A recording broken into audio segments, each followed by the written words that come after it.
your mother. It's time for another episode of Birds with Friends. Just the Duo. of feathery brethren, weathering any season to see the Eagles eating teams like Scrammy's top with cheese. It's Philadelphia. Wulf and Zach kicking it cooler than Two. Penguins. Still Zach runs off with his valet keys. He's a real nuanced goose. Pull up a branch, get loose. It's time for some juice on some Birds with Friends. The early bird gets the worm, but prefers getting turned like a turn on some Birds with Friends. Wulf and Zach coming at you with stats and things flapping. We their are wings going on. to rip out the hearts of other podcasts. We are going to bite off their eyeballs. We're going to start every segment watching the scene from The Last of the Mohicans where the guy takes a bite out of the other guy's heart. We may not be good, but we're going to be nasty. We're going to reflect the blue-collar nature of this city.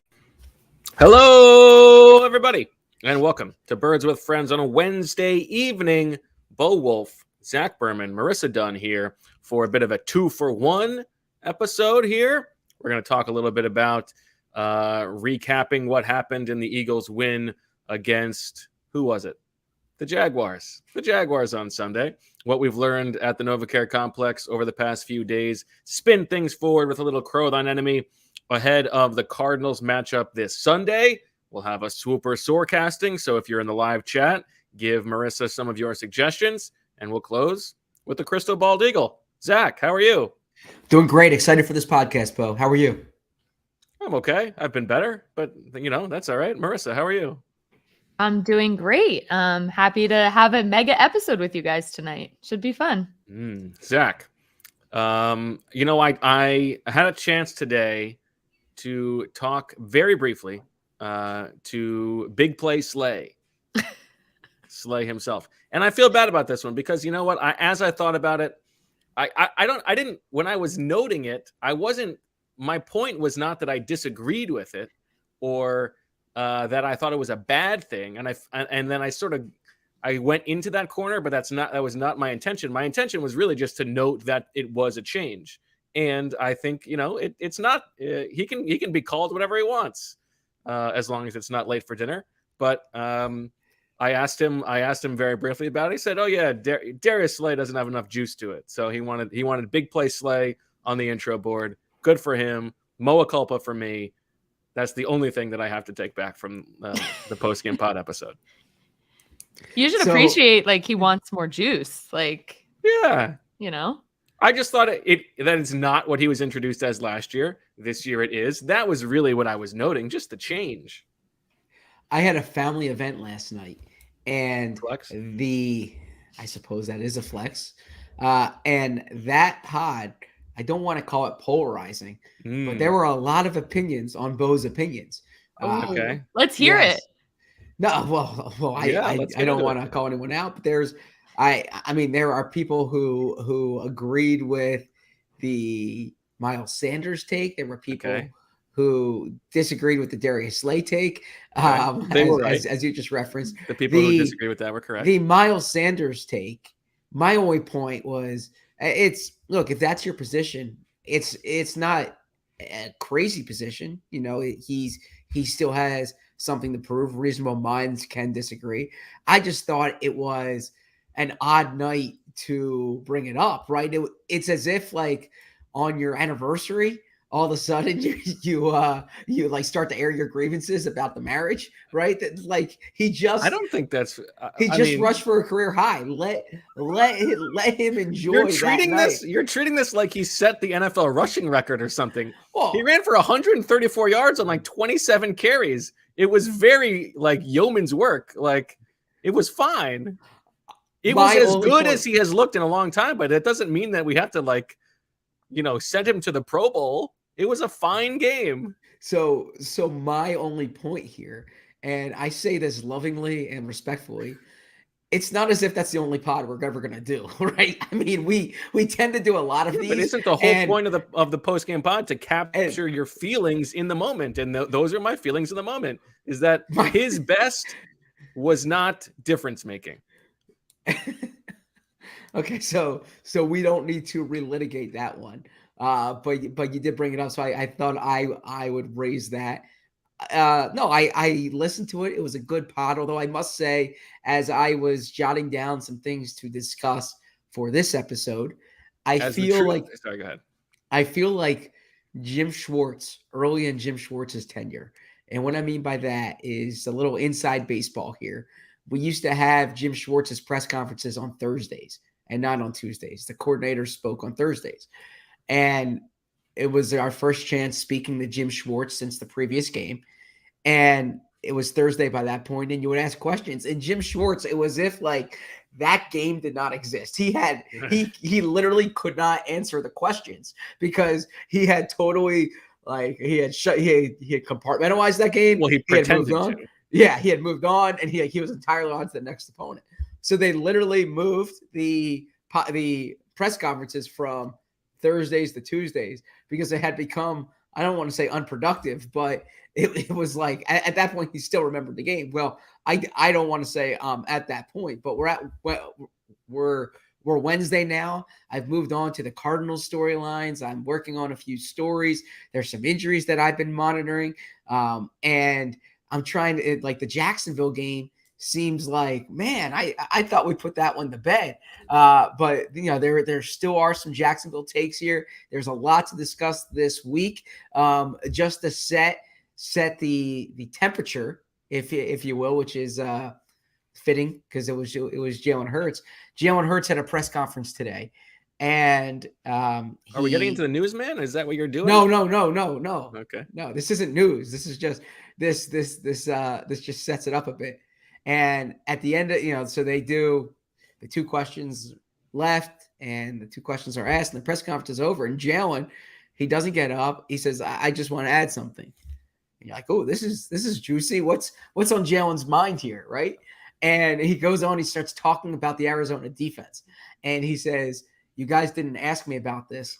And I don't want to set that precedent, right? Like he wanted to make sure that he thought we were over. Well, that's good because now we should never ask about the opposing defense because we know that we'll get one extra it's a free answer question. at the end. Exactly. Just give it up. Yes. So his point was don't overlook the team we're playing this weekend.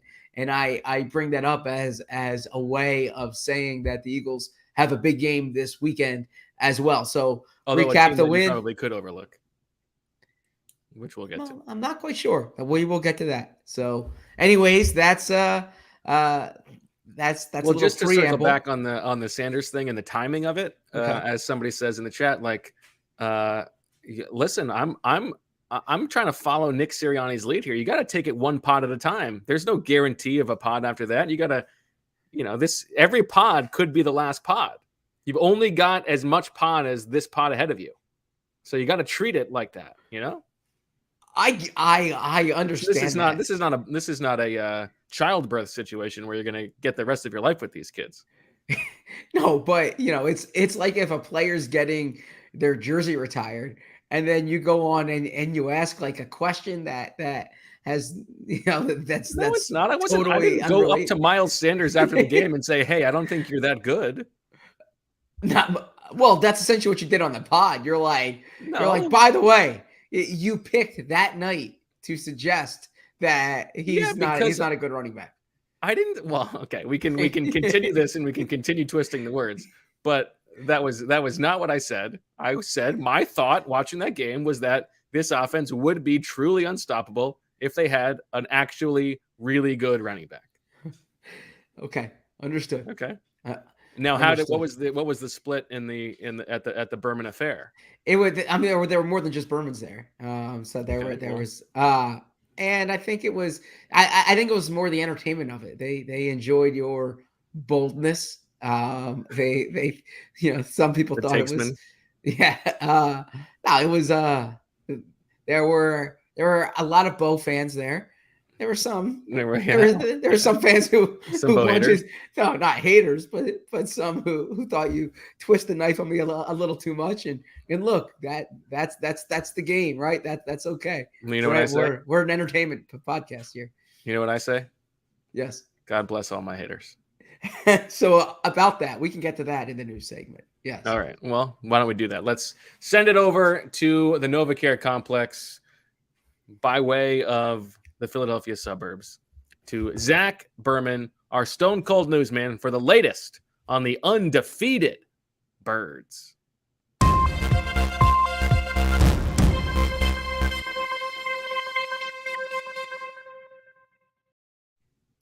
We have some injuries to discuss. The Eagles did not practice today. They had a walkthrough, and part of that was in response to an accumulating injury report. One that is, I use the word accumulating there, has accumulated more than in previous weeks. Had the Eagles practice today, Jake Elliott, Kyron Johnson, Patrick Johnson, Avonte Maddox, Jordan Mailata would not have practiced. Boston Scott, Isaac Seumalo would have been limited. And Darius Big Play Slay would have been a full participant. So what we can deduce from that is you don't have to worry about Darius Slay's forearm injury. Isaac Seumalo's trending in the right direction. But those players who did not practice, those are going to be interesting to monitor. Adding some intrigue to that, the Eagles signed Cameron Dicker the kicker, as he's become affectionately known as, to the practice squad. So they have until Saturday to elevate Cameron Dicker if need be. Something to monitor there. Andre Dillard, the Eagles started his 21-day practice window, so he's allowed to begin practicing, and he's allowed to be activated to the active roster whenever they would like there. So those are some interesting notes. I would just point out that of the injuries that I'm monitoring most closely, obviously Jake Elliott, but Jordan Mailata and Avonte Maddox. The Mailata one, we saw Jack Driscoll in there, and they would go in that direction unless they feel Andre Dillard's ready to play.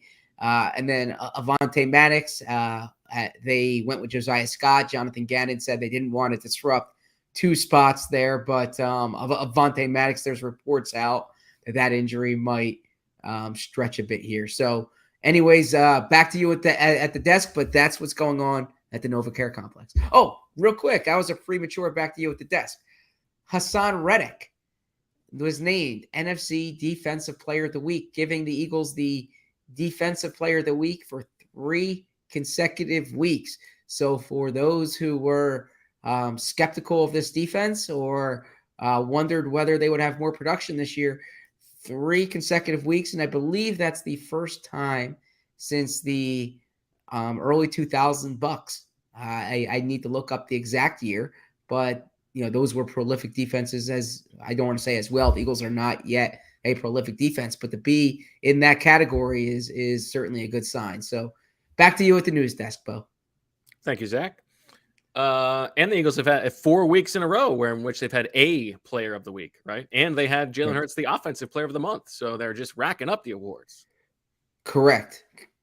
Now the player of the week, player of the month awards, those are not, they are official awards, but it's not as if like 10 years from now we'll say, remember when you won player of the week. But Brandon Graham, he had gone 13 years without winning one. And I was in the car on Monday night listening to the Brandon Graham show on radio. And he was talking about the time that he thought he was going to win it. But someone else had a lot of sacks that weekend. He thinks it was Joey Bosa. He thinks it was Nick Bosa. I have to look it up. He had the big game against the Jets.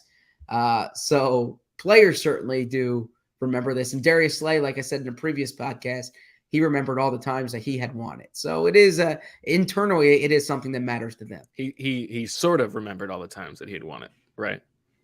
He remembered all the times he won it. He got the dates confused a bit. Okay. He was trying to insist to me that the Eagles Lions game that he won it for was Thanksgiving. And I was like, no, it was. It'd be funny if you guys got into a fight, like neither of you would back down because you knew that you were correct. Well, no, and then he was like, no, but those are Thanksgiving. And I was like, no, first of all, I pick your Thanksgiving. You know what? Actually, yes, you do. You can do whatever you want, Big Play Slay. You can have Thanksgiving whenever you want. I'm sorry. The year before they hosted the Eagles on Thanksgiving, the Lions did in 2015. He won it for the game in 2016 when he had the interception against Carson Wentz.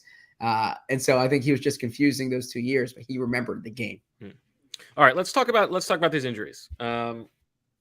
I think the Mailata one seems like the most pressing in terms of what's going to happen next. You mentioned the Dillard practice window, and Sirianni said today that he still needs to get into game shape. Like the practice window is just as much for getting him into shape as it is him being back and ready to play. I mean, I guess I take him at his word that that's true, and that if Mailata is not able to go this week, that it would be Jack Driscoll again. And he did fare fairly well in that game. We will also get to the fact that this Cardinals pass rush is garbanzo beans, as somebody might say. But Mailata, Sirianni has said they're still hopeful that he could play this week. So even if he's not able to play this week, it does seem like neither he nor Maddox is like IR worthy. And also keep in mind that it's only 2 more games now before the Eagles get their bye in week 7. You were in on Jason Kelce. From what I understand, Jason Kelce had some, I don't want to say insight, but had something to say about the Mailata injury. Is that correct? Yeah, he said they're hopeful that it sounded like they were worried that it was going to be worse than it maybe turned out to be. Mm-hmm. Yep. And as Sirianni said on Monday, none of these guys are ruled out yet. So there's always some gamesmanship when it comes to injuries. And Nick is like, he's especially close to the vest with this. He doesn't really want to discuss them at all. But he annoyingly so. He kind of gives you breadcrumbs in that if they knew one of these guys were not going to play, he tends to give you that. Like on Monday, if a guy's going to be out for an extended period, he'll say, hey, this guy's going to take some time, right? I don't know if he did. He did that last year. He hasn't had a chance to do that at all this year. He hasn't had a chance. Like he may have gone like all the way towards. Well, you're going to get an injury report. Don't worry about it. Yeah, we'll give you the report on that. Yeah, he's especially unhelpful on Mondays with it. Right. And look, that's his prerogative.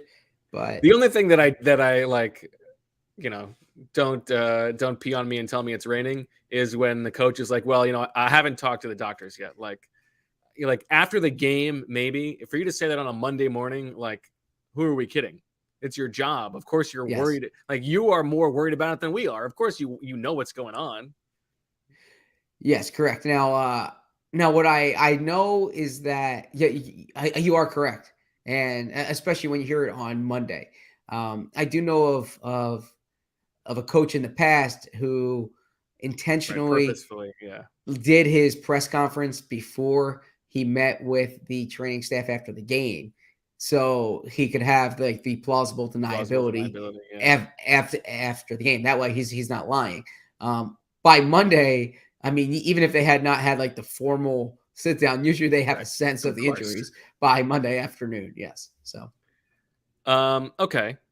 So, and that's it on offense. Everything else is on defense. Well, and special teams.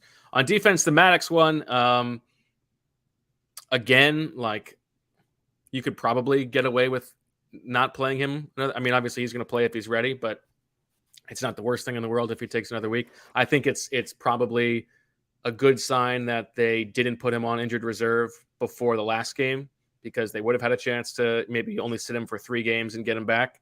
So that tells me that it's not the most serious thing in the world, but it's possible he misses this game. Josiah Scott, I thought, did okay, although that was like, a game in a driving rainstorm. So you have to take it with a bit of a grain of salt.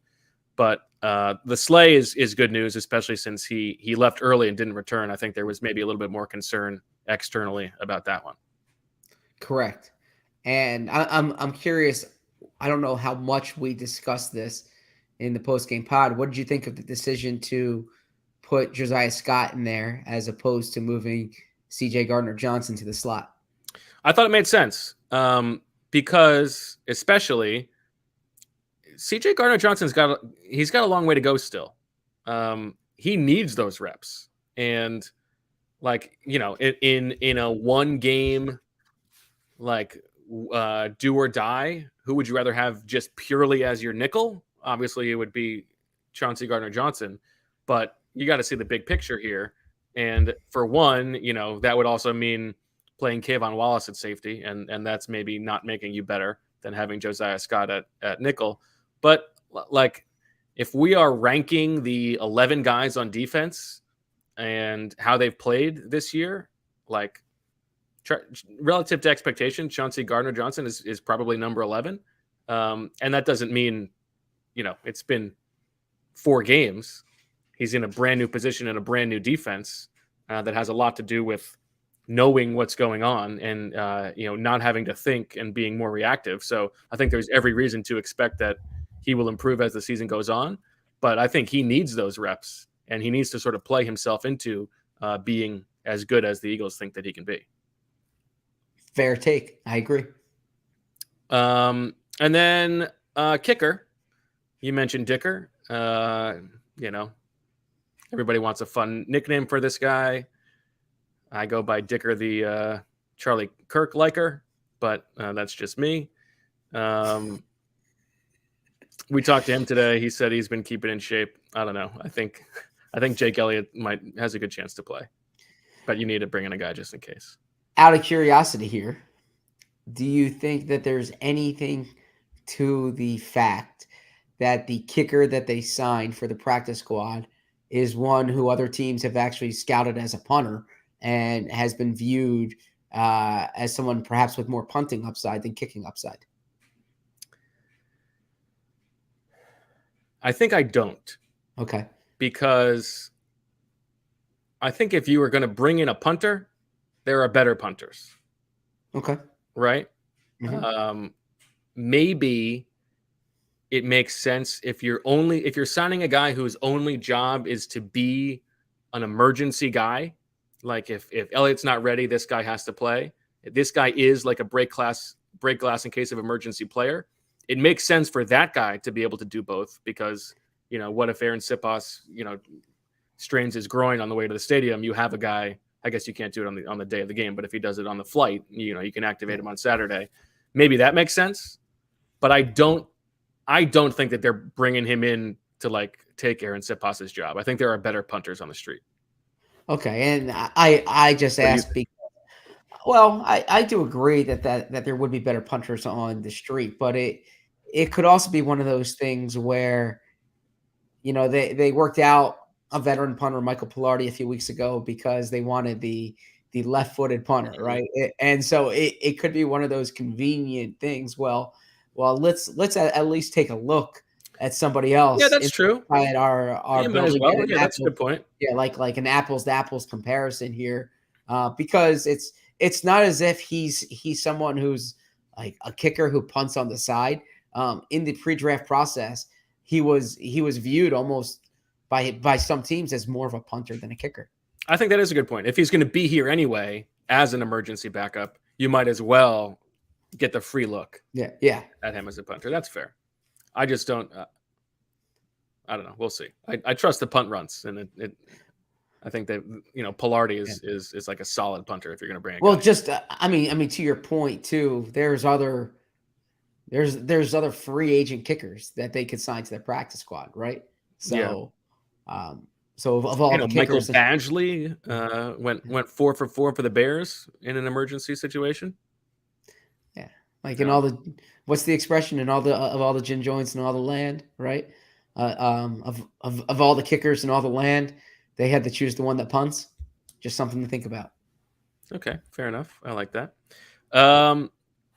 Anything else from the week so far, Zach, that's on your radar? You mentioned the Hurts sweatshirt. Is there something that you wanted to get off your chest other than the sweatshirt?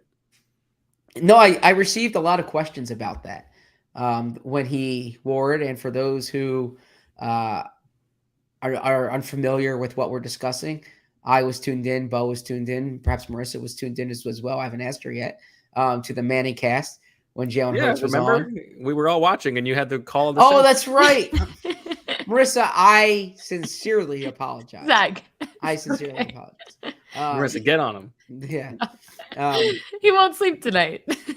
Well, no, okay, I mean, like our for full disclosure, I hope I'm not calling it out. Our editor was watching the regular broadcast. He was not watching the Hurts thing because I had brought that up. He wasn't on a text thread with us about it. That's true. So Jalen Hurts wore a sweatshirt that said, and I want to get the exact quote here, or actually Bo shared it. What was it, quote, Bo? I think it was "God bless all my haters." Yeah, God bless all my haters. Like those who hate on me, or something. I mean, that was the gist. I'd like to be accurate here, so let me just look this up here.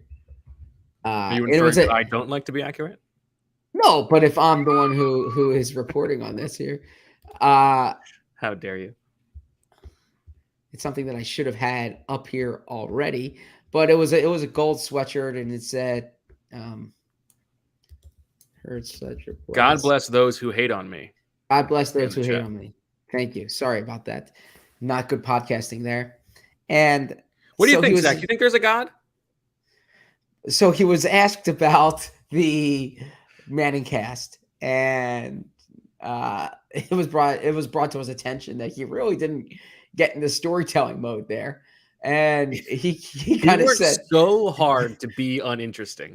Like, well, he said there were a lot of 3-and-outs in that game, right? So he couldn't really get into his flow, right? Yeah. It's that was what was number one. He said that he has a lot of respect for the Manning family. They go back. He used to go to the Manning football camp as a counselor, or the Manning passing academy, I should say. And then I said your sweatshirt got a lot of attention. What good way to what ask it, because it's not you that's asking about it. You're asking on behalf of everybody. well, no, I wasn't saying people said, right? I was saying that's fine. That works. your Yeah. sweatshirt's got it has gotten a lot of attention. What made you decide to wear that particular sweatshirt on national television? And one thing that I've learned in the last 2 years covering this team that I never had to put much thought into before, but with Nick Sirianni as the coach, Nick Sirianni is very intentional about the clothing that he wears in front of the camera. It's very seldom like this was just the first thing in my in my drawer in the pile, right? There's usually a reason for it. Bit of a hippie looking Eagles sweatshirt that he was wearing today. That was a fun one. So he'll pull out. I imagine maybe on Friday he'll have a Philly shirt for us, right? Like he likes doing that. Sixers opening day or Flyers opening day. He'll pull those out. What do you think? What do you think of the odds he wears the Phillies one on Friday? Oh, very likely. I would imagine, right? It was a heartfelt one, it was a touching tribute the other day when he had the Roxborough t-shirt on, right? Roxborough football shirt. Was the first time he wore pants. And so anyway, so what you realize is that these guys often put a lot of thought into what they're wearing, and so when you're on the Manningcast, you're being broadcasted nationally. It's not like let me just throw something on quickly here. He can't pretend like that was like not on purpose. Yes, and so he said, "Oh, this I liked it this summer. I bought it, so I wore it." And then the next, as for why he chose to wear it that day, the next question was about these so-called haters, and he said, "Same blessings to everybody, simple as that." So he wants to send blessings to all his haters. How about the artwork behind it? Sorry, go ahead. That's what I was gonna say. Not to totally dissect his camera shot, but I thought that was I liked that actually a lot. It was Alabama Jalen and Oklahoma Jalen combined in the one Jalen. Is that it was like Oklahoma Jalen patting Alabama Jalen on the back or something like. Yeah, I like that. Yeah. Does Michael have artwork of himself in your house? No, but we don't have a I would love to make like a full man cave basement with woman cave too, not just man cave, but with all, sports stuff. So because God is a woman. He doesn't have it yet, but hopefully we will. Does Michael do jersey swaps? I was about to ask that. Yeah. So I've asked him many times, why doesn't he do it? And he's too shy. Even like the Maryland guys that he knows on the other team, he's like, nah, that's nah. So yeah, no jersey swap yet. He's only has. Got to get a couple. Yeah. Maybe when they play the Bills, he'll do Stephon Diggs. Yeah, right.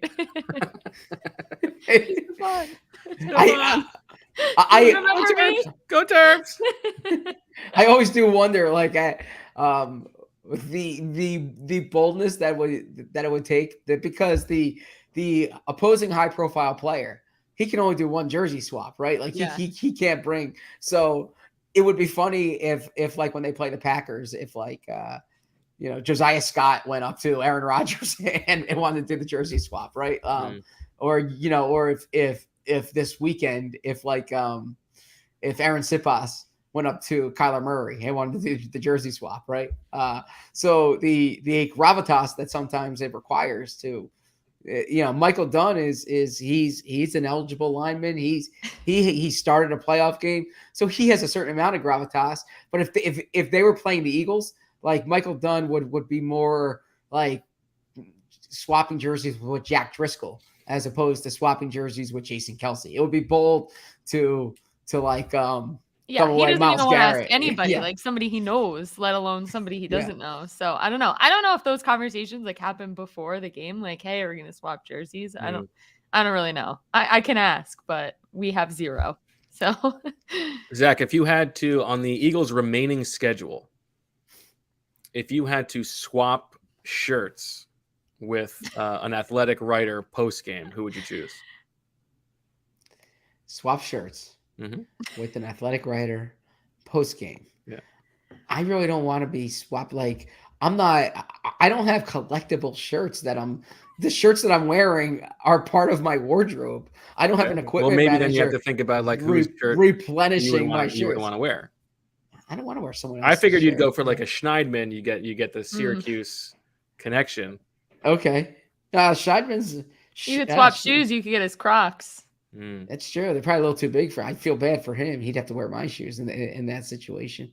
I would need like so I was about to make fun of what I just did or pull what I just did. I was gonna say like a Rappaport or a Schefter. I was thinking because of height. Wow. But I'm certainly not at that. No, I was thinking of they're not at your level, baby. I'm not at their level. So he's not swapping with beat reporters. He's swapping with national reporters. No. I was saying they're not swapping with me. So I would say, all right, for the sake, I haven't put much thought into this. Okay. Let's go with the Schneidman. That's a good one. The Syracuse connection. Yeah, he's got some drip. So we'll Look at you. In any event. Jalen Hurts. Trying to think of the schedule. I'll give me a Fishbane. Okay. All right. What about a Zach Kiefer? Oh, I forgot they play the Colts. Yeah, Kiefer's good. Now that's I can't ask for Kiefer. Yeah. Okay. Kiefer's like, I would be a little nervous. Like, Kiefer. Ooh, baby. Yeah. I like that. All right. So the assignment is for the rest of the season, you guys have to swap something. How about a pen swap? Okay, yeah, that's a good one. Pen swap. Yeah, that's a good one. And then you have to report back on the pod how the conversation laptop swap. went. Yeah, that would be so odd though if like we go up. Go ahead. No. If we swap something with if someone who's totally unfamiliar with this podcast, you're like, okay, I'd like to do a pen swap. I'd like to do a pen swap after the game. You give Dan Duggan your laptop, but you forget to delete the Belichick Saban folder. Real trouble. All right. Back to the Jalen Hurts Manningcast. Yeah. So look, he clearly wanted to wear that for a reason. My read on it is he's someone who like collects criticism and repels praise. Right. Any type of like compliment. Oh, that's just rat poison. But any type of criticism that becomes fuel. And even if he likes to say he doesn't pay attention to critics because he's his toughest critic, I think he's cognizant of the narrative about him on a I don't know if a week-to-week basis, but certainly on an overall basis. And oftentimes that's the national narrative more so than the local narrative. I mean, these guys, if they're digesting coverage, it's more often national coverage than local coverage. Nonetheless, garbage out. You know what I mean? But respectfully to Jalen Hurts, there aren't many, quote unquote haters right now, right? I mean, he's the toast of town. He's the talk of the league, and he deserves it. He's playing exceedingly well. Fair enough. Anything else from the locker room or the coordinators this week? Johnny Gans seemed to be giving an affront to my journalistic integrity. I don't know how you felt about that. I asked him about Yeah. them sending big blitzes more often this year, and whether that was a reflection of more confidence in the defense. And he said, "Well, you might want to fact check that. I'm not so sure." And you know what? I don't need to fact check it. I know it's right. It's not even close. They're blitzing at a higher rate, and 20%, 22% of those blitzes are big blitzes. Last year, they were blitzing less often, and it was only 10% of their blitzes. All right. I mean, it's only been nine blitzes, but they've been successful, and they're doing it more often. So don't come at me. Don't call me a takesman. Well, so two thoughts here. Okay. Number one, yeah, I agree with you there.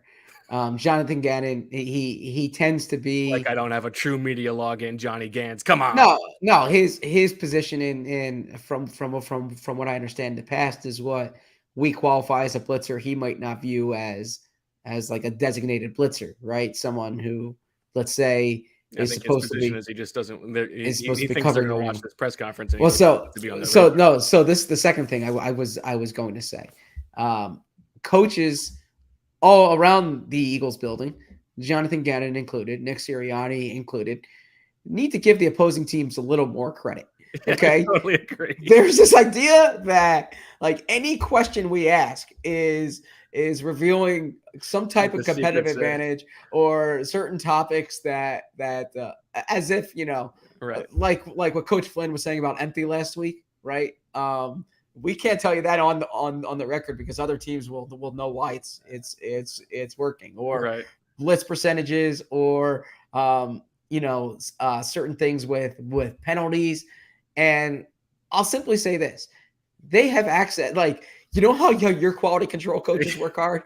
Their quality control coaches work hard too, right? It's so ridiculous. It's not like high school where there's like this tape exchange going on, and and you are have this angle that they haven't seen before, or like college scouting, and it's like Howie Roseman made the reference in the pre-draft process where Andy Studebaker, no one really knew about him 20 years ago, but now everyone knows who Andy Studebaker is. Well, these could. Like you're not the only coaching staff that has quality control coaches working here. You're not the only coaching staff that has an analytics department that's like parsing through data. And they get all the tendencies, they get all the numbers. They're breaking down all the films too. There's very seldom, I can't imagine if there's ever been a question that's come up in a press conference where the opposing team was like, I haven't really thought about that. The only time that comes up, if it's like a personality, if it's like a story that we're working on, it's a personality driven question. An X's and O's question. Yeah. There's, if they're like parsing through the transcripts and they're like, hey, do you know how dumb we are about football? Do you really think we are telling them something they don't know? Yeah. I just keep thinking last week, like, when Shane Steichen said that, like Doug Peterson in his Wednesday staff meeting saying, Mike Caldwell, Coach Caldwell, stop what you're doing. These guys play empty, okay? Whatever your game plan is, they told us yesterday that they empty is working. He bursts into the defensive meeting room for the first time all year. Exactly. Guys, out of breath, panting. I was watching Sirianni's press conference, and I unlocked the secret. They run tempo. Okay, and if we're not prepared for tempo, so yeah, those guys watch film too, right? Yeah, that's my point. Fantastic, great bit. I like that. All right, before we go to break, Zach, I wanted you to unveil since you're on a roll, I want you to give out one of my favorite takes that I've ever heard from you, which you gave before the game. It's it's a little bit late now. It's not raining anymore, but I do love this take. So I've referenced the Bo, that the football guy, and this is coaches, executives, and we've scouts, talked about this on the pod many times. Yeah, they will try to do the opposite of what the weather is. So if it's really hot in the summer, they're in sweatpants and sweatshirts, and then when it's the dead of cold in winter, they're wearing shorts and a short sleeve shirt, right? And this always happens. Yet when it rains at a football game, okay, I mean, you would think that they're entering Noah's Ark with the rain attire that these coaches wear. I Pre-game understand. too. Like, Yes, I understand. I'm pampered up in the press box. It's not raining, but I had to walk from my car to the stadium. We're sitting at practice sometimes, and we're getting rained on, and they are no, they're out there for 3 hours. I get it, but the amount of rain gear that they are wearing, it's like they are 3 layers. Yeah. Yes, yeah. It's like when the comparison I would give is it's like when you're like an 8-year-old going trick-or-treating and it's like cold out and your parents make you wear like all these clothes over your costume and you're like, I want to show my costume, right? They're like tough in all the other times, but when it comes to raining, you would think that these guys are going on a slip and slide with the amount of like rain gear they're wearing. Like they're going to the North Pole. Yes. It's a good take. All right. So all right, let's take a little break, come back. I can't believe we've already been on for 40 minutes and we still got the Crow Thine Enemy and Swooper to get to. So let's keep it moving. Now a word from our sponsor, BetterHelp. More athletes are speaking out about the importance of mental health, but you don't have to be a pro to want to be at the top of your game. Everyone needs to take care of their mental well-being, whether you're an athlete or not. Therapy is the best way to stay in peak mental shape. I know football season is super stressful for my work life and my personal life, and it's so important to get those feelings out to help relieve stress. If you're thinking about giving therapy a try, BetterHelp is such a great option. It's convenient, accessible, affordable, and entirely online. Get matched with a therapist after filling out a brief survey and switch therapists anytime if you want. When you're ready to feel at the top of your mental health game, therapy can get you there. Visit BetterHelp.com/BWF today to get 10% off your first month. That's BetterHelp.com/BWF. Now a word from our sponsor, Masterclass. With Masterclass, you can learn from the world's best minds, anytime, anywhere, and at your own pace. You can learn how to cook from Gordon Ramsay, improve your basketball skills from Steph Curry, or learn how to sing from John Legend. With over 100 classes from a range of world-class instructors, that thing you've always wanted to do is closer than you think. The coolest part about Masterclass is you can start or stop classes anytime, any place. So you could be on your phone, on your computer. You can watch a class for 10 minutes and then pick it back up in the afternoon. It's great because there's so many different ways to learn from all these amazing people. I highly recommend you check it out. And you can get unlimited access to every masterclass. And as a Birds with Friends listener, you get 15% off an annual membership. So what you have to do is go to masterclass.com/firstdown. That's masterclass.com/firstdown for 15% off Masterclass. All right, back on Birds with Friends. Bo, Zach, and Marissa. You want to do Swooper? You want to talk about the game and then get into Swooper? You want to use Swooper as a launching point? What do you want to do? Let's talk about the Cardinals a little bit. Okay. Well, first of all, are we done with the Jaguars? By the way, is there anything else you want to talk about from the Jaguars game? I feel like it's. Yeah, no, I watched the game. We've wrung it out a little bit. Yeah, but. I thought we covered it well. I will say that I think your scouting report on Devin Lloyd was probably closer to accurate than my scouting report. He had his worst on game. He has played well until this game. But I thought the Eagles really ran the ball well. I liked the way Driscoll played when I watched film. I actually thought Opeta handled himself fine in those snaps that he was out there. Landon Dickerson was really good. Mm-hmm. I know there's some Landon Dickerson clips going around on Twitter, but he was really good. Kelsey had a good. I asked him about that today, and asked him about like the importance of being mean for an offensive line because Michael Dunn, sweetheart. But when he gets on the field, he's gotta drive you into the ground, build you a new grave. But Kelsey had a good answer, and it's like you need guys like that, and he likes when a team has a mix of sort of personalities and body types, and he's like Mailata and Dickerson are both like that. They are very aggressive to the extra whistle. They've got Fletcher, Cox, and Jordan Davis on the other side who do a little bit of that, and then you've got some athletic guys. there is an importance to that. And Dickerson, if you go to Brandon Thorne's timeline, has a good line about when he was coming out of college about like the effect of those body blows over the course of a game. Like if a guy's coming around on a stunt and you put him in the ground, or, get one in his ribs, the next time he's coming around on a stunt, he's not going to be coming so hard. And so there's, that cumulative effect takes a toll over the course of a game. Yeah. Well said. I thought that defensively, the Bradbury interception was even better watching it on film than when I saw it live in person. And then Reddick, those were earned sacks. Those were not just like I just ran by a tackle who's not trying sacks. Like that first sack was awesome. Yeah, those were earned sacks. So that's just a quick overview of Sorry, go ahead. I say this each week, but the linebackers continue playing really well, right? And they're really not even just like allowing the Eagles to break serve at the position. They're value added at the position. Well said.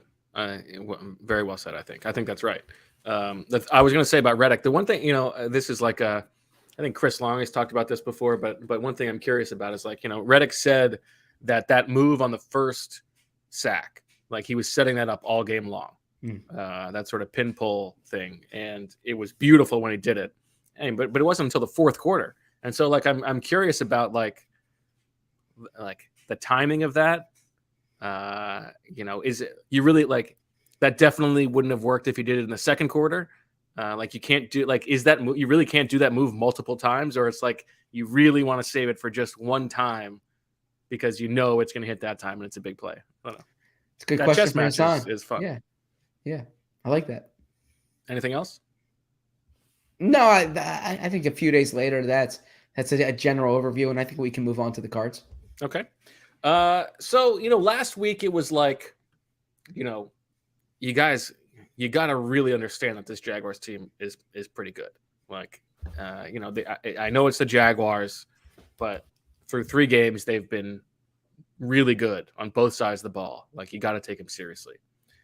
This week, I would like to implore the listeners to understand that this Cardinals team is 2-2, and they are so much worse than that.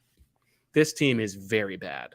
And if not, there are 2 wins. You've got Kyler Murray going one-man like nuclear in the last 6 minutes of a game in overtime, all by himself, and like very small margins for them to get that done. And then a win against the Panthers, who have, one of the 2 or 3 trashiest teams in football. Just awful. This Cardinals team, you want to look at, let me pull up DVR here, or DVOA rather. DVR, that's a throwback. 29th in defensive DVOA, 22nd in offensive DVOA. Their EPA per drives and per plays are not very good. Their pass rush is terrible. 32nd in sack rate, 30th in pressure rate. That is despite the fact that they blitz 42.2% of the time, which is the second most in the league.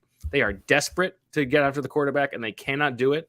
Your boy Isaiah Simmons has been benched and is like, I don't know who between he and Kyle Pitts is having a worse season, but at least Kyle Pitts was good last year. And on offense, their offensive line is not very good. They have Marquise Brown, who's been okay, but mostly because he's just getting thrown the ball a lot. He had that 14 catch game against the Rams. Right. My boy Greg Dortch has been all right. But Rondell Moore was banged up earlier in the year. Right. And he's someone who they have high expectations for. But this is like a very dink and dunk boggy offense. They run a ton of plays, but gain no yards. Like we're talking about like, a very low ADOT. This team is bad. And yes, you're flying across the country and there's like trap game potential, but line these 2 teams up against each other, this should be a blowout. I hear you. And for full disclosure, in a typical week, I watch more of the opponent. Well, we're doing this on a Wednesday. Usually we do it on a Thursday or Friday. And I just for a variety of reasons haven't been I had an extra story this week, haven't been deep into Cardinals watching. It's been more looking at the numbers, looking at some clips, and just my one response. And I know this might be a generic response, but Kyler Murray, I believe, is better he has to be better than the way he's playing, right? And in particular, the thing that jumps out to me is the running stats. Okay, Kyler Murray is a dangerous runner and hasn't necessarily been used that way. Look here, I'm And the pulling this Eagles up. have not played a running quarterback this Yep. year, so this is a different test for them. Yeah. So he has 24 carries, 91 yards this year, 3.8 yards per carry. This is someone who in 2020 had 819 rushing yards, 11 touchdowns. Last year in 14 games had 423 yards. His rookie year had 544 yards. So he's someone who, like, his legs have been a major part of the offense, similar to obviously what Jalen Hurts are with the Eagles. His numbers, it's been more like Jalen Hurts post-injury last year when he was more selective with his running than Jalen Hurts pre-injury, right? I mean, for whatever's going on, Kyler Murray, they have not unlocked him with his legs, and I think that is something that could be he in my opinion, he's the best quarterback they've seen so far this year, right? I know Trevor Lawrence has played well at times this year. Kirk Cousins, he's brought his team to the playoffs in the past. I think Kyler Murray is the best quarterback they've seen, and what we've seen with Kyler Murray in the past against really good teams is the ability to take over a game. And so when I say, like, don't look over this game, it's because this is not a nothing quarterback. I mean, this is a quarterback who can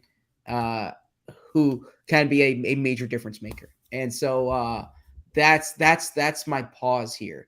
And then the other thing too is the Eagles have some major injuries.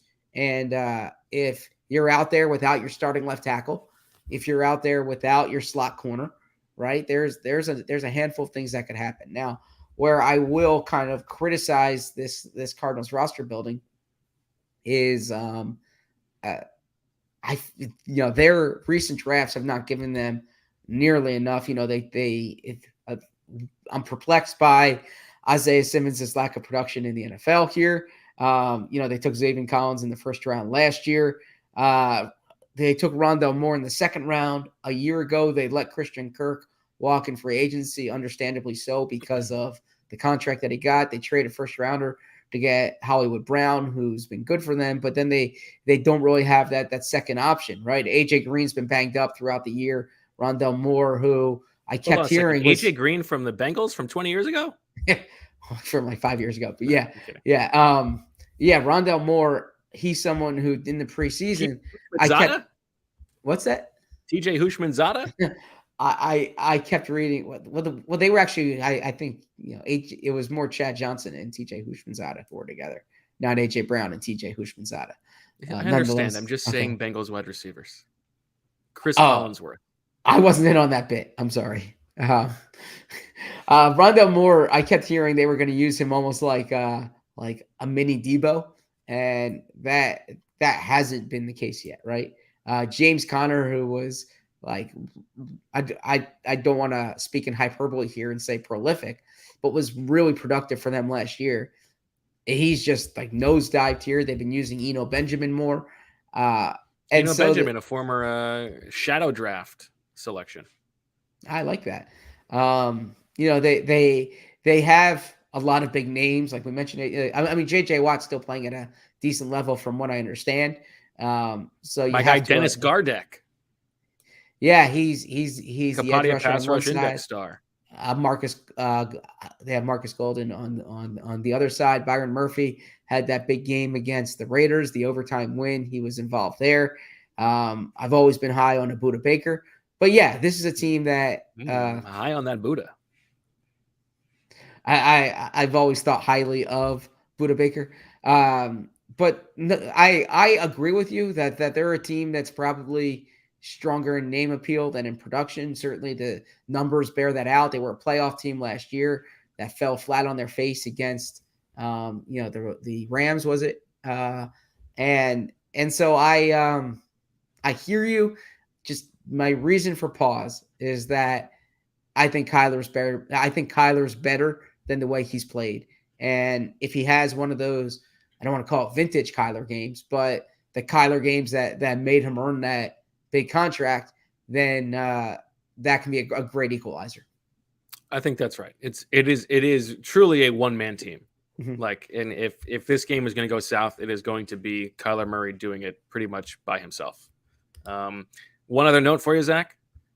Yep. The Arizona Cardinals this year, we know the Eagles have been so good in the first half. The Cardinals have been outscored in the first half of games this year, 66 to 16. 66 to 16 in 4 games. What kind of game plans are they putting together? Maybe Johnny Gans was right. This is the one team that needs us giving them tips on how to put a game plan together during the week, thanks to press conferences. Look, and to your point there, hold on, let me pull up these numbers here because these jumped out to me when I looked at them this morning. This is compliments of Aaron Reese and editor for us. They are last in explosive play rate, right? 7.2%. It's like the opposite of the Sirianni approach. The Eagles defense has allowed explosive plays, just 9% this year. Cardinals, they don't get to the quarterback, like you mentioned. 2.8% is their sack rate.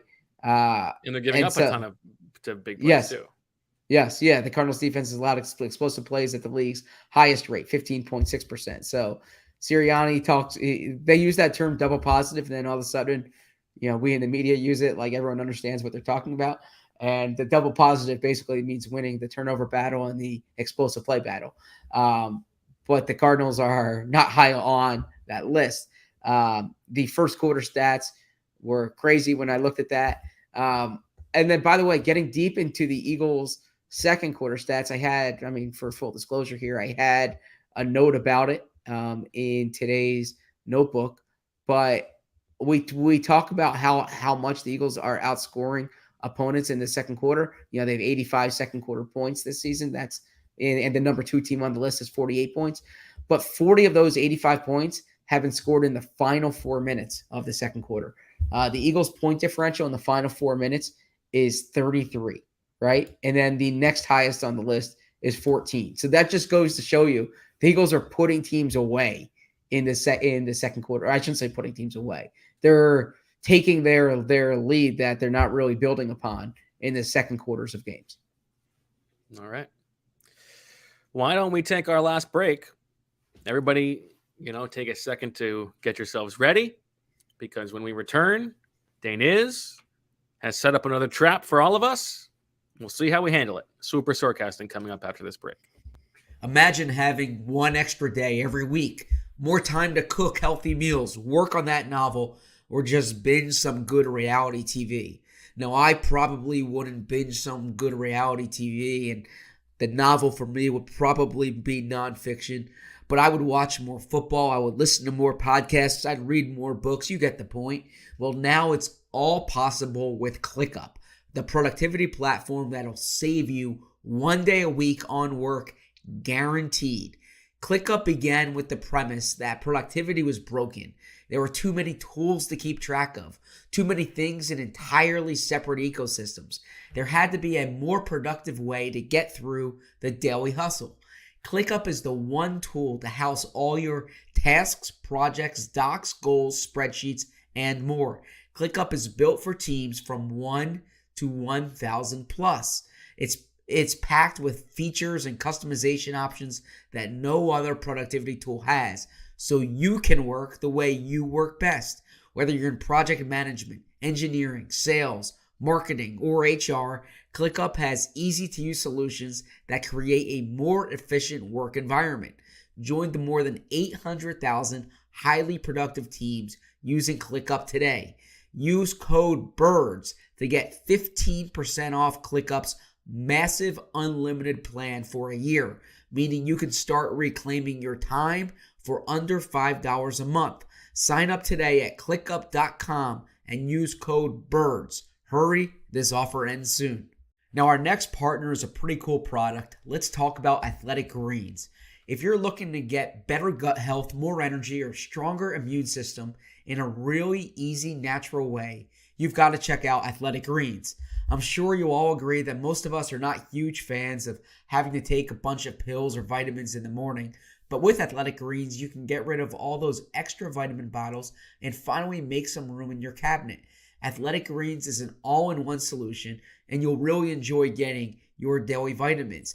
I've tried it. I heard about it this summer. My sister and my sister's boyfriend said, you have to try this. And so I did. And I'm wondering, what is this stuff? Well, with one delicious scoop of Athletic Greens, you're absorbing 75 high-quality vitamins, minerals, whole food source superfoods, probiotics, and adaptogens to help you start your day right.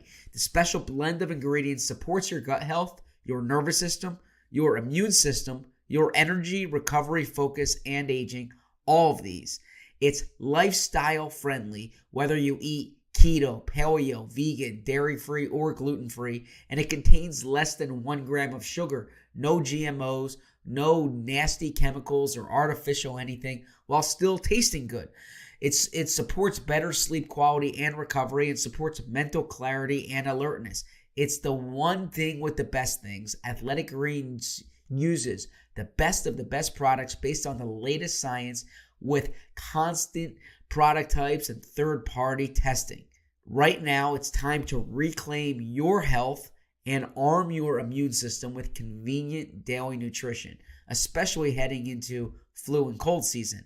It's just one scoop in a cup of water every day. That's it. No need for a million different pills and supplements to look out for your health. To make it easy, Athletic Greens is going to give you a free 1-year supply of immune-supporting vitamin D and 5 free travel packs with your first purchase. All you have to do is visit athleticgreens.com/birds. Again, that is athleticgreens.com/birds to take ownership over your health and pick up the ultimate daily nutritional insurance. All right, welcome back. We should get like a Swooper sounder. Oh, all right. I'm on it. I mean, I got some stuff in here. Let's see. Ah, look at Marissa.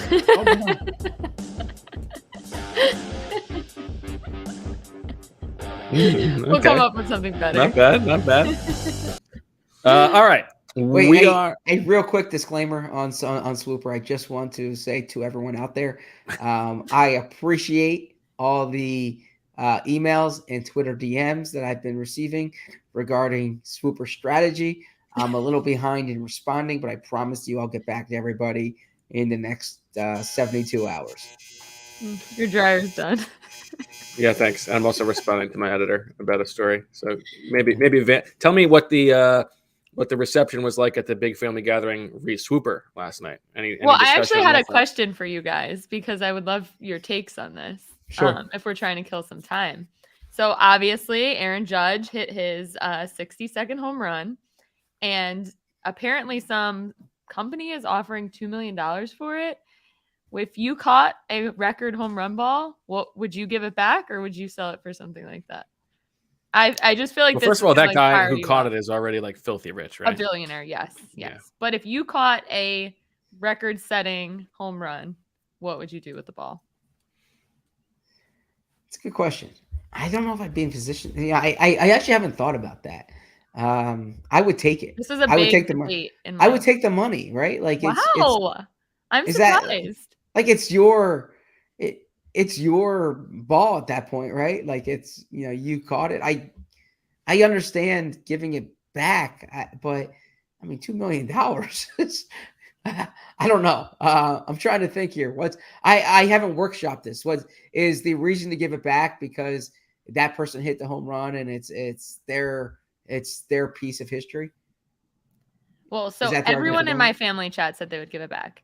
I said Okay. if it was a player that like it was like Aaron Judge or Derek Jeter or a player that like I don't know, I would try and give it. I would give it to them and hope that they would, maybe give me something nice in Hmm. return for giving it But like back. they're giving you like a signed jersey, right? I mean, Well, they gave just for- I think they gave the guy that caught or no one caught 61. They gave someone season tickets.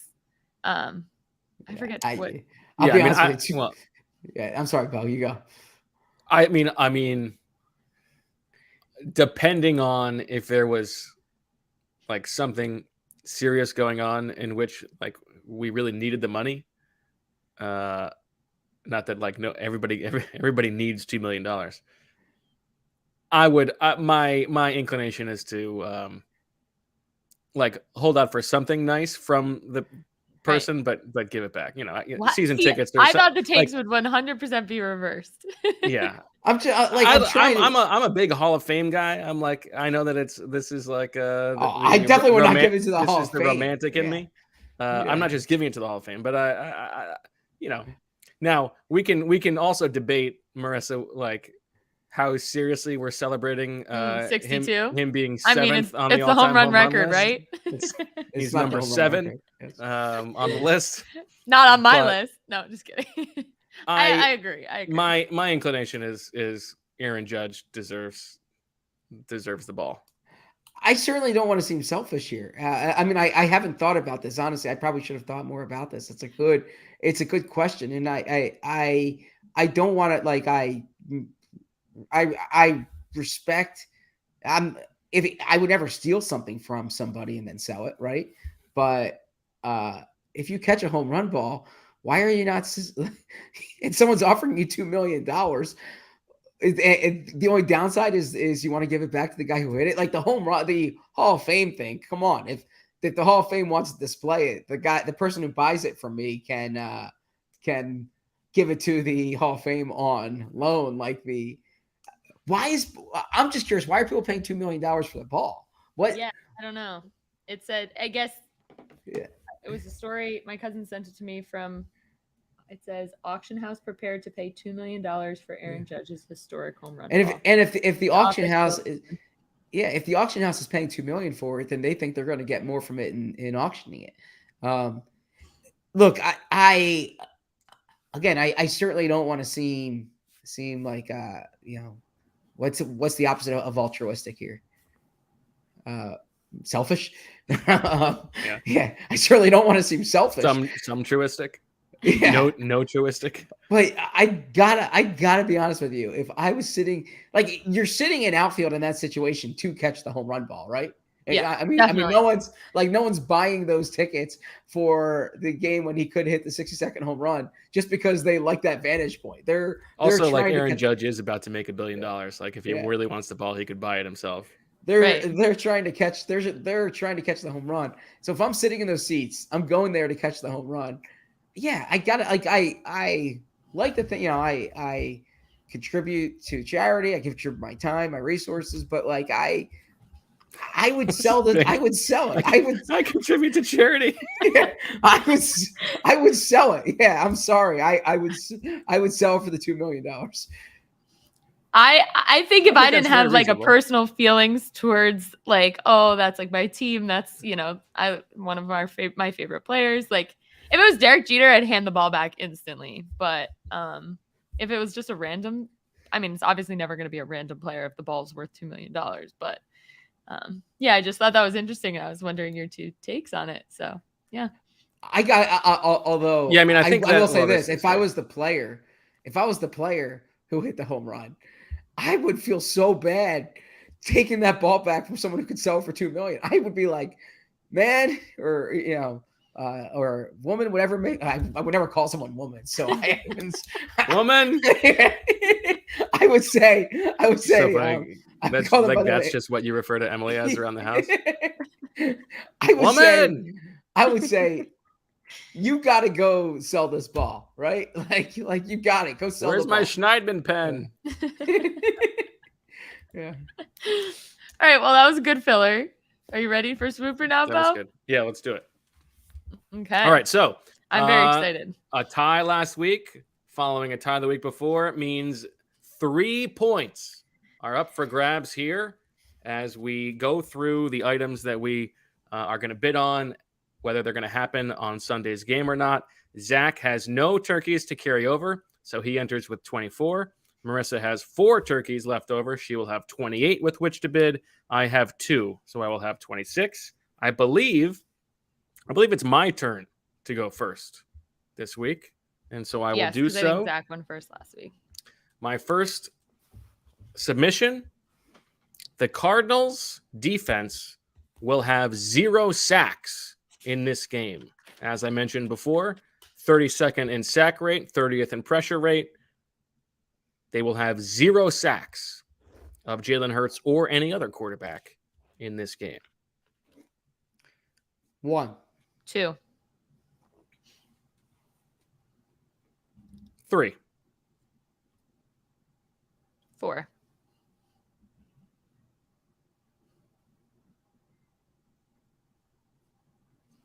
5.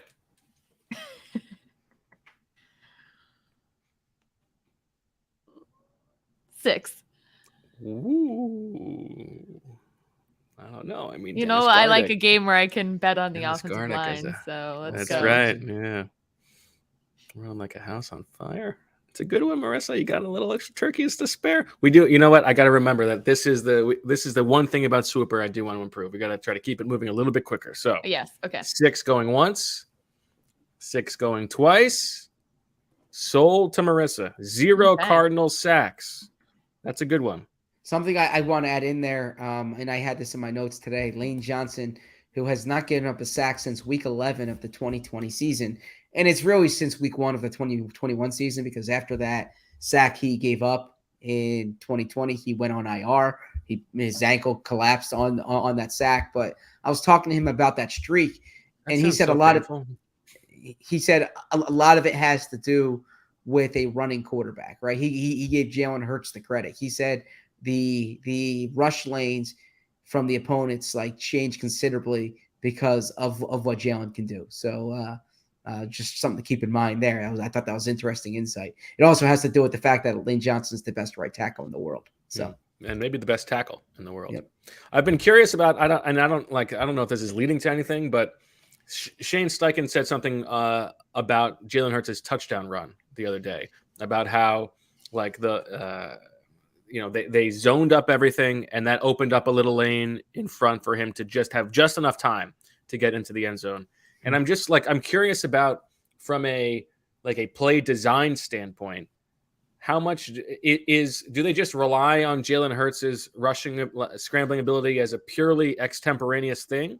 Or are there plays when they call, they space things out purposely or spread things out down the field purposely, knowing that if we run, some of this stuff is obvious. Like if you run 4 verts and they're in man-to-man, there's going to be a lot of room for you to run.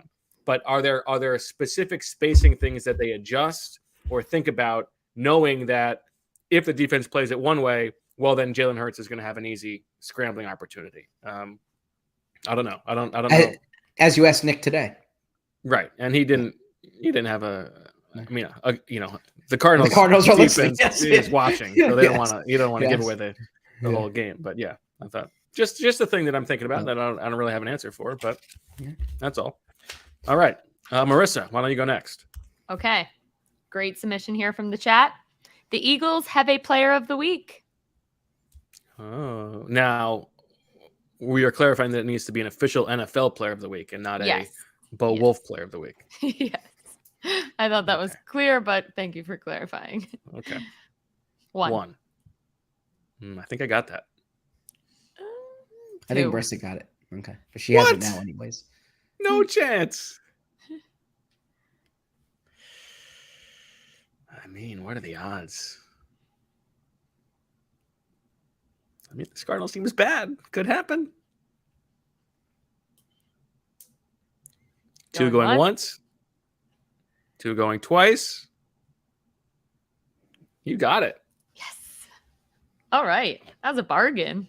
Bargain. You've only got 20. You've still got 20 left. That's plenty. And you got 2 things with real chances. All right, Zach. The Eagles are. Oh my gosh. Is that a Chardonnay you're drinking? No, it is not. No. Okay. The wine It's connoisseur grain over here. alcohol. Okay. Eagles are outscored in the second quarter. In the second quarter? In the second quarter. The Eagles are outscored in the second quarter. 1. Okay. 2. They've been a second quarter team this year. As I said, plus 4 or I had to turn over. I had the margin before. 3. 4. I'm out on this one. You can have it. All right. I don't love that. Okay. All right. Zach, Here we are go. you ready? Mm-hmm. All right. Some red writing. Okay. The item is the Cardinals do not score on a field goal. And then it says in parentheses, the Eagles are yet to allow a field goal this season. Wow. I didn't realize that. This is a sealed bid third price auction. All 3 players privately write down their bids and then reveal them at the same time. The highest bidder wins the item, but only pays the third highest bid. The other 2 players do not pay anything. If there is a 2-way tie for the highest bid, each of those players are rewarded half of the item and each pays half of the third highest bid, rounding up to the next whole turkey if needed. For example, if there is a 2-way tie at 11 turkeys each and the third player bid 4 turkeys, the 2 players who bid 11 would each pay 2 turkeys, half of 4, and then will get half a point if the item hits. If there's a 3-way tie, all 3 bidders get a third of the item and pay a third of their bid, rounding up to the nearest whole turkey. So just for clarification here, okay? Because again, I'm better at reading something than hearing something. Mm-hmm. If you don't win this, you don't lose any turkeys, correct? Correct.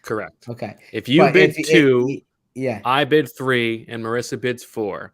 Marissa wins the bid, but she gets it for your price of 2. Exactly. Okay. I hear you. Okay.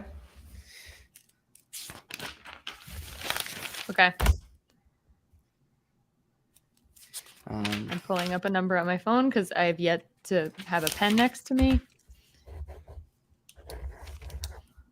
All right. Ready? Wait 1 second. I don't know if All right. 3, 2, 1. 6. 22? No. Well, I was it. actually counting on Zach to go lower. I thought that Zach was going to go like 3, and then I would get it for 3. I was just guaranteeing. So I myself messed to go. that one up. But yeah, I should have gone 24 there. My concern, I thought everyone was going to go high, and then I didn't want to. So I thought for the audio listeners, I had 22, Zach had 15, Marissa had 6. Yeah. So I messed up the game theory there. You didn't mess it up. You didn't mess it I up. helped Because you wanted to make sure that you didn't. Yeah. So I was thinking along the same lines as Bo, but my concern was that if all of us went high, so if I went 24, Bo went 22, and Marissa went 20, then possible. I would get one. I would get just this for 20. But because you had, exactly. Yeah. So that was what I was thinking. So I was counting on you, Zach. You did a good job, Zach. You're learning. You did better than me on that one, Zach. You're becoming more adaptive. That's trying. Yes. Okay. Yeah. So Bo wins the item, which is there's no Cardinals field goal. Yes. And so I get that for 6. So turkeys. I'm down to 16, which is more than I would have paid for that if it had been an open auction. So to what Denise was saying about the Eagles have not allowed a field goal this year. They've allowed 1 field goal that was taken off the board because of a penalty. So they actually haven't. So that is correct. They haven't allowed a field goal that has registered this year. All right, I'm up next. Okay. I have 16 left. Marissa has 20 left. Zach has 24 left. The next one up is Greg Dortch. Go Deeks. Either scores a touchdown or leads the Cardinals in receiving yards in this game. I will say 1.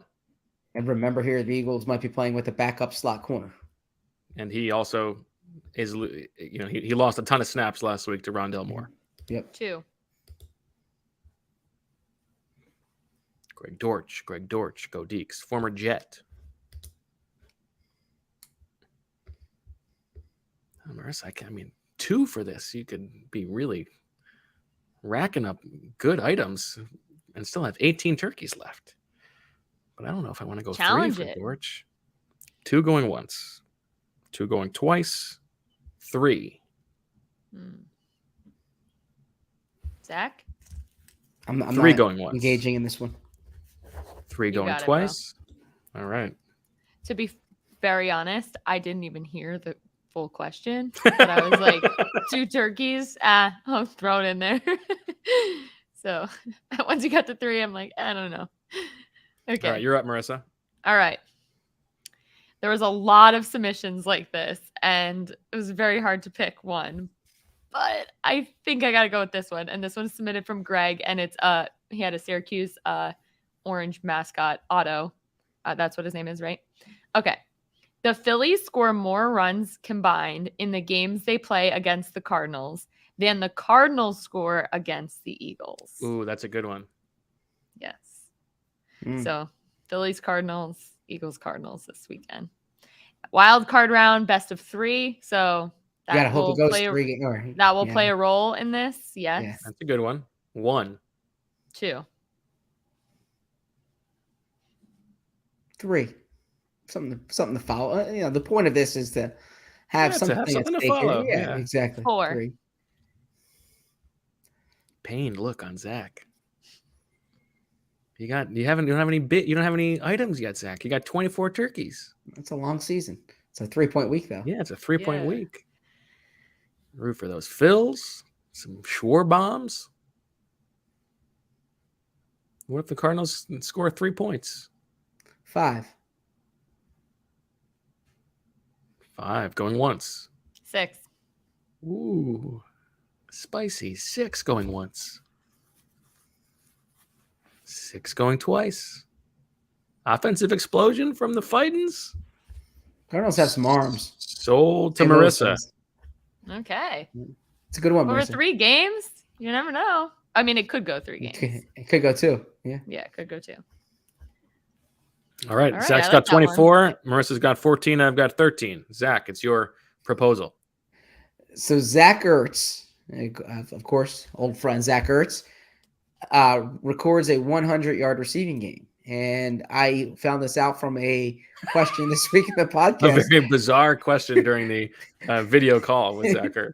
Yeah, the Cardinals have not had a tight end go for 100 yards since 1989. Yeah. And Wow. Zach Ertz has not had a 100-yard performance since November 2019. So it would be uncharacteristic of both Ertz and the Cardinals to do so. But that's what we're doing here. So Swooper, Zach Ertz reaches 100 yards. 1. So, no, I'm out. I just had a question for Zach. Zach, is your game theory now to do scenarios that aren't going to happen? Because your other one was pretty. No, like, so too. so what You I try to do. you did the Yeah, scenario and then shot- you shot said at the him. Eagles haven't been outscored in the second quarter all year. Yeah. Same with this one. No, so I'm trying to incorporate like actual game preview stuff into Swooper, right? So little nuggets that I have from the week, I'm trying to incorporate that into both my question and in my explanation. So this is not simply. I thought you were trying to trick us to like. No, I know it's not a vanity game. It's The guy it's who more- asked him the question was like, he gave him this stat. He's like, do you think you could do that? And Ertz was just like, yes. And that was the end. Yeah, he says it's coming. It's coming. So we're 1 at going once. 2. 2 going once. 2 going twice. Sold to Zach. Ertz, 100 plus yards. All right, crack open that Dan is. Okay. No red writing here. The Eagles outscored the Cardinals in the second quarter by more points than the number of turkeys for which this item sells. In the second Outscored quarter alone. more points than what this. The 4. Eagles outscored the Cardinals in the second quarter by more points than the number of turkeys for which this item sells. Usually, you don't get big point differentials by quarter. 5. 6. I'm trying to think the most likely scores that you get. So the problem, and it's more. 7. So a It's push not- doesn't yeah. win. A push Right, doesn't it's win. more. Yeah. You said 7, Marissa? Oh, so 7 wouldn't. It'd have Seven to be wouldn't- more than 7 points. Yeah. Oh, well, I already bid 7, so I'll be Yeah. fair. It's a good one, Marissa. 66-16 in the first half. They've been outscored. 7 going once. But that's mostly the first quarter.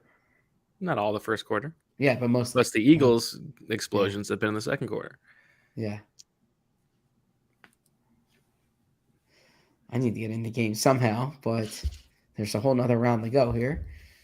7 going once. 7 going twice.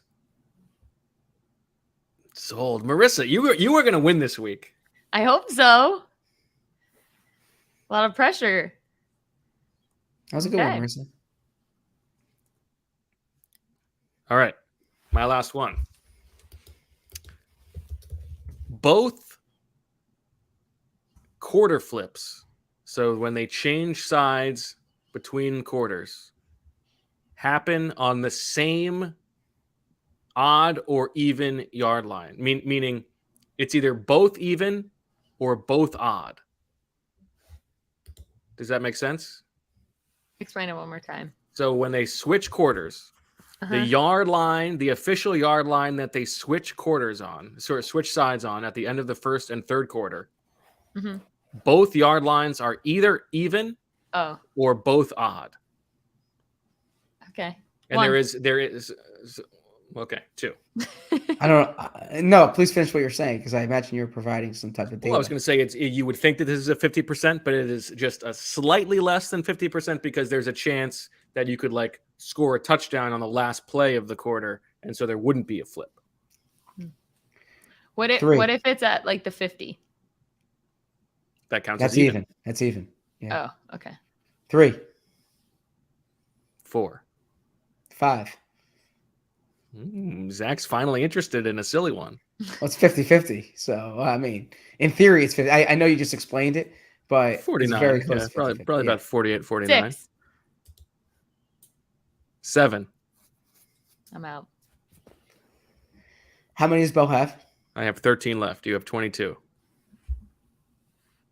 8.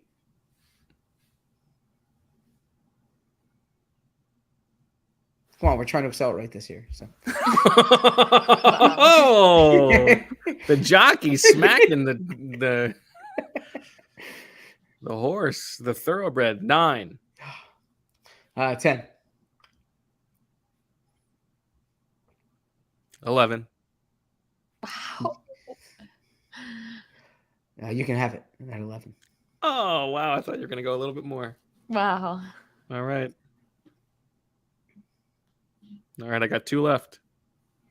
That's not great. Okay. I'm up. No, Marissa's No, up. I'm up. Okay, sorry. Were you about to go third person, Marissa? No. Was I? I No. thought you said no. No. Okay. Kyler Murray outrushes Miles Sanders. Nice. Ooh. Good one. 2. 3, 4. 5,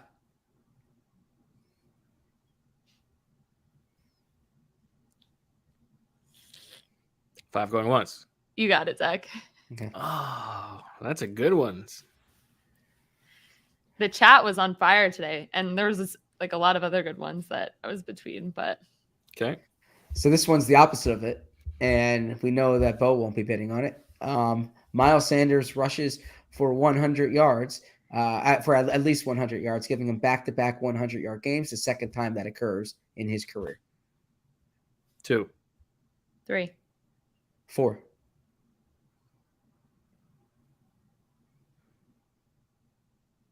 I can't 5. bid. 6, How many turkeys does Zach have left? 17. 6 going once. 7. 8. You get it. Okay. So now I got both ends. So What I don't want is Miles Sanders to have like 70 yards and Kyler Murray. So I have a bad day for Miles Sanders and a good day for Miles Sanders. All right. We ready for this last Deniz one? Yep. Okay. The Eagles wear black pants. We know they will be wearing white jerseys. Last year, they wore black pants in 3 of the 6 white jersey games. 1, 2, 3, 4, 5. 6, This 7. is the last one, right? Oh, 8. shit. No, you were right. You should have got the 7. All right, Zach goes 8. Yeah. I was like thinking I was outsmarting it, but then I bid twice. Well, it was right because you can't Yeah, get yeah, to it. Yeah, okay. All right, so Zach has 1 turkey left over in a 3-point week. He has Zach Ertz has at least 100 yards. Miles Sanders rushes for at least 100 yards. Kyler Murray outrushes Miles Sanders, and the Eagles wear black pants. Pretty good spread. Marissa has the Eagles have a player of the week. There are 0 Cardinal sacks. Phillies score more runs against the Cardinals than the Cardinals score against the Eagles. And the Eagles outscore the Cardinals by more than 7 points in the second quarter. I have the Cardinals. What is it in the second quarter? Well, I have no Cardinals field goals. The Greg Dortch one, the field flip being the same, and then something about the Cardinals. Oh, the Cardinals outscoring the Eagles in the second quarter.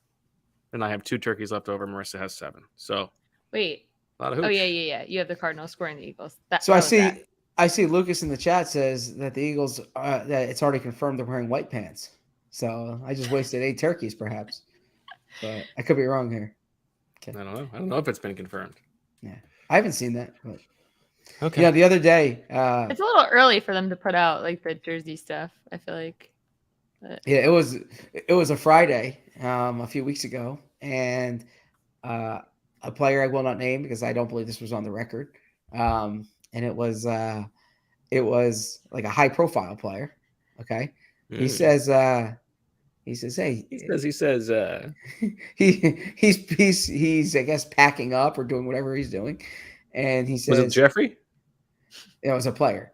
And he says, do you know what uniform colors we're wearing this week? And I'm like, I can look it up for you. And he's like, what did we wear last week?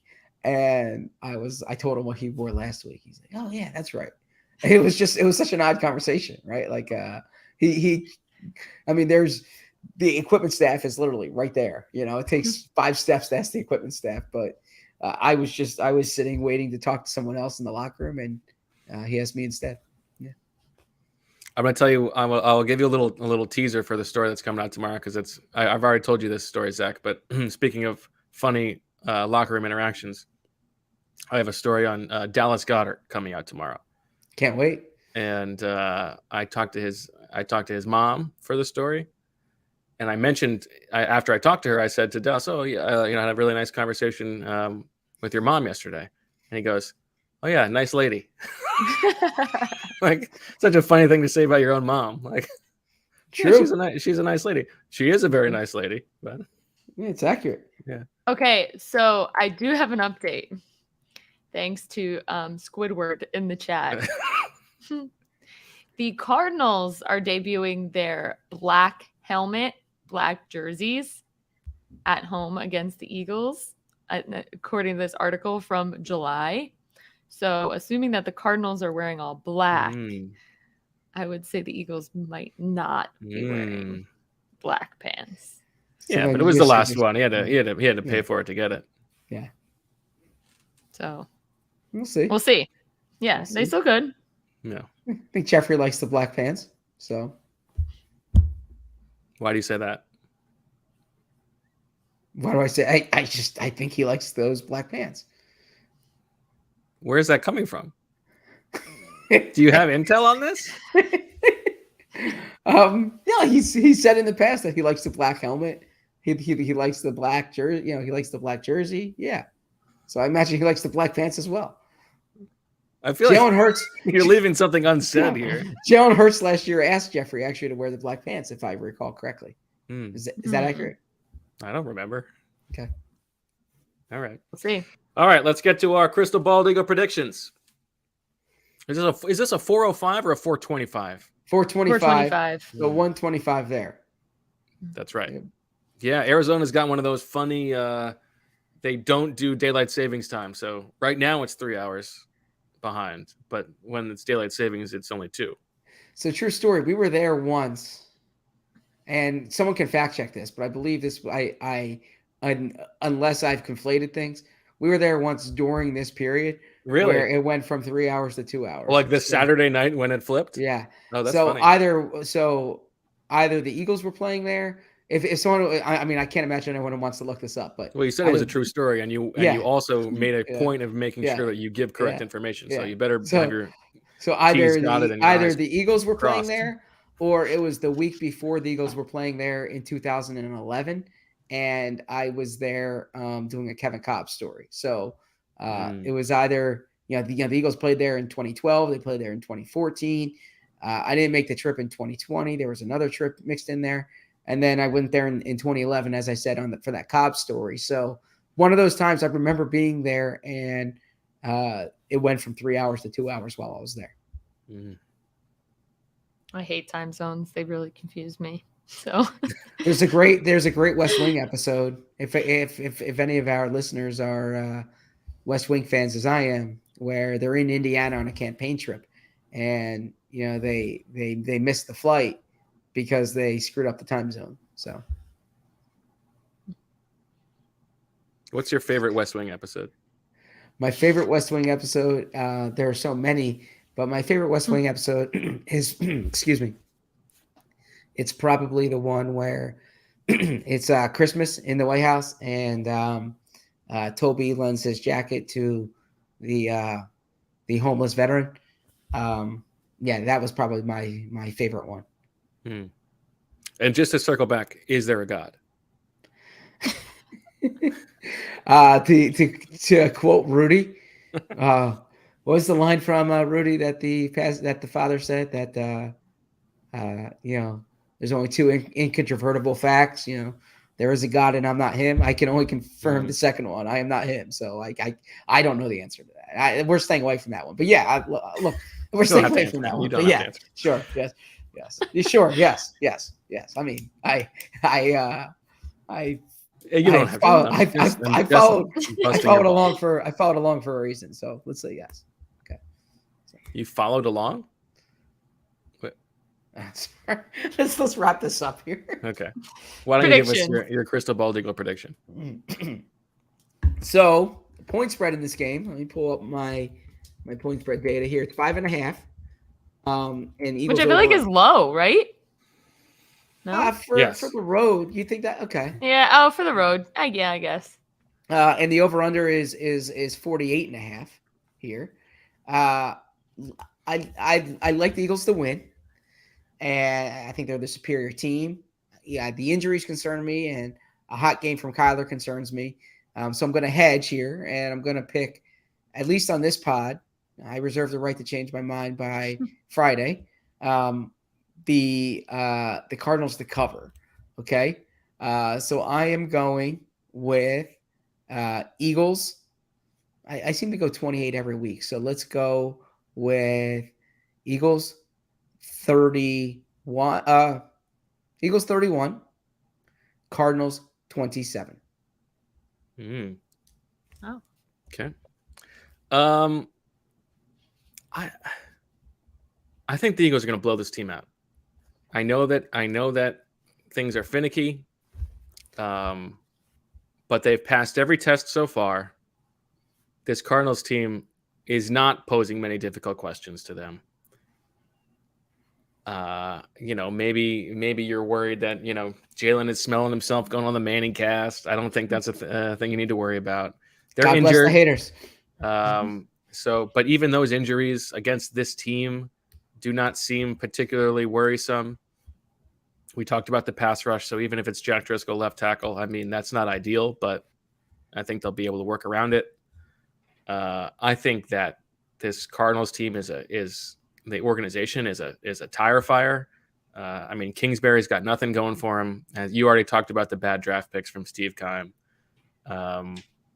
I think this is going to be a boat race. So give me, and maybe the Eagles are going to have some, Elliott's injured or they don't trust Dicker. Or maybe they're going to go for 2 a little bit. So I'm going to go Eagles 36, Cardinals 17, 36-17. I'm mollywomping. There you go. Who the Browns got this week, Marissa? The Chargers. Mm-hmm. My fellow Terp, Daniel Popper, is coming to town. Nice. Maybe you guys does should, an outstanding job covering that team. Trade shoes. Yeah. Or pens. I think that's better. Yeah. And I think my mom's coming. And she's going to be staying Sunday night. So maybe she'll join us on the post-game pod. Yeah, now we're talking. Yes. She'll probably be asleep because it's going to be a late one. It is because going to of be a the late 4 one, p.m. start. unfortunately. So, yeah. But, yeah. Hopefully she gets some sleep. Yeah. We all get some sleep. All right. Thanks, everybody, for joining. Nice Make sure you little check out Bo's story tomorrow.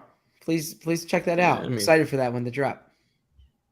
I'm less excited, but it's okay. Thanks, everybody, for listening, especially the sickos in the chat. For Zach and Marissa and God herself, I'm Bo. We thank you for listening. We'll talk to you late on Sunday evening. And as always, we love you.